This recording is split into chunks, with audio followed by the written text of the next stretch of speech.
Pemirsa, serangkaian HUT ke-76 kemerdekaan Indonesia, sejumlah masyarakat memperingati hari bersejarah itu dengan berziarah ke Taman Makam Pahlawan Surastana Singaraja. Para peziarah ini membawa sesajen sesuai kepercayaan Hindu yang dihaturkan kepada para pahlawan yang telah gugur.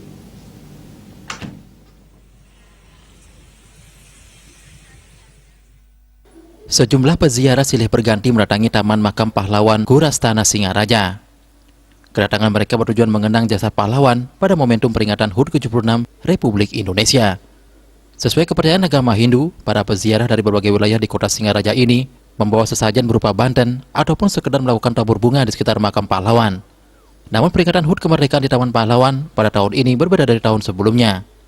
Para pengunjung yang datang berziarah lebih sedikit dan wajib menerapkan protokol kesehatan. Beberapa dari pengunjung mengaku rutin mengunjungi makam pahlawan setiap hari kemerdekaan dengan membawa sesajen. Biasanya para pengunjung tidak datang sendiri, melainkan bersama dengan keluarga.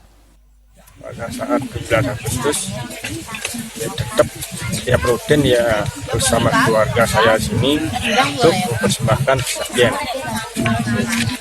Ya gitu. Ini apa aja dibawa? Ya berupa ini sesajennya berupa pena, itu kopi.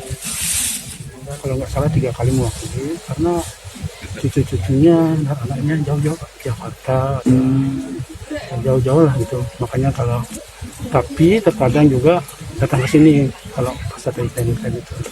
Ini Bapak biasanya bawa apa aja Pak kalau berkunjung ke sini Pak? Kenapa? Bawa apa aja biasanya kalau Pak? Seperti yang dilihat sekarang ini ada istilahnya ini apa? Itu saja ya. Itu saja ya, penak lah istilahnya itu.